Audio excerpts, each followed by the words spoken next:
very unfortunate deaths of 12 Indian nationals.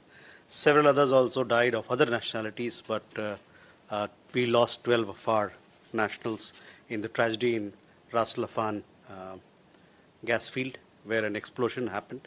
Several other people have also been injured. I am told that some 66 people are injured across nationalities. We don't know exactly how many of them are Indian nationals, but all those people who are injured are safe. We are talking to the local authorities for the identification of the mortal remains, as also for the transportation of mortal remains to India. We are also in touch with the family members of those who have died in this very unfortunate accident. So we are closely following all the developments in regard to West Asia. As far as our energy sourcing is concerned, you are well aware of our policy that it is based on national interest. The interest of 1.4 billion people, for them to be provided energy at affordable rates and from diverse sources is our policy. I have said this on several occasions, and that continues to be the case. As of today, we have 10 Indian flagged vessels which are still in the Persian Gulf region. These are those who were stuck when the conflict began. But in addition to these 10, we have 2 Indian ships which have crossed from this side into Persian Gulf. So, which means that traffic is going back and forth. Since the signing of the MOU on 17th of June, 11 India-bound vessels have transited through the Strait of Hormuz. The vessels include 3 India-flagged crude oil tankers, each carrying 285,000 metric tons of crude oil, 1 foreign-flagged LPG carrier, 1 foreign-flagged crude oil tanker, and 6 foreign-flagged bulk carriers carrying fertilizer cargo.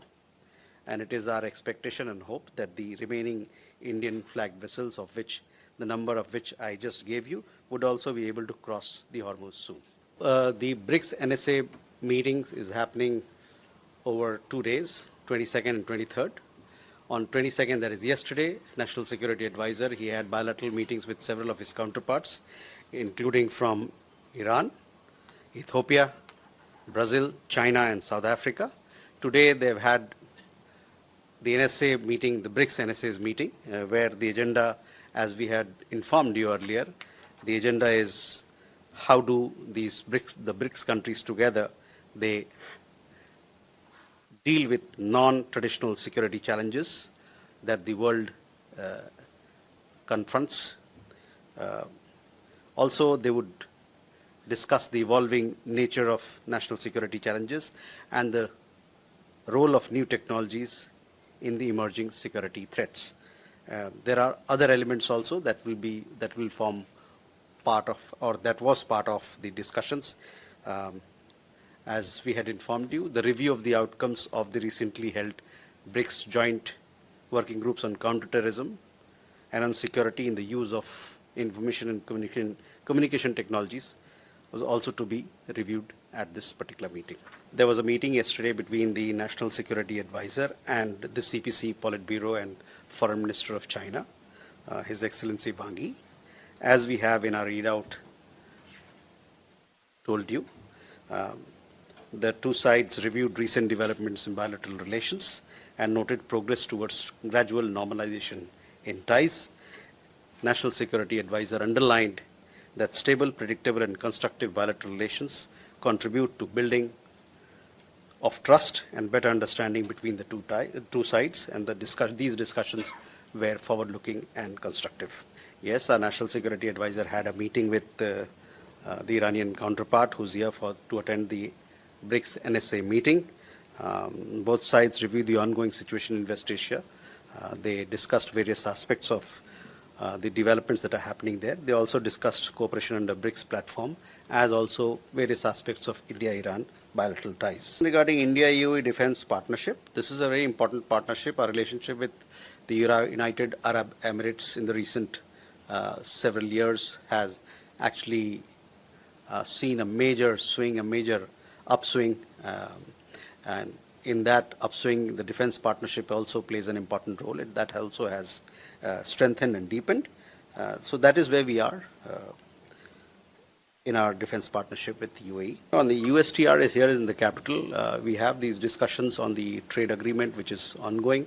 Once the discussions are complete, I'm sure the Ministry of Commerce will provide us an update on all that happened during the day and as part of these negotiations. Regarding the comments made by the Pakistani Defense Minister, we have seen some reports on the matter. Such remarks are desperate attempts by Pakistan to cover up its own failings and deflect attention away from its human rights abuses. We categorically reject these fabricated claims with the contempt that they deserve. The ongoing protests in Pakistan-occupied Kashmir are a direct consequence of Pakistan's decades-long policy of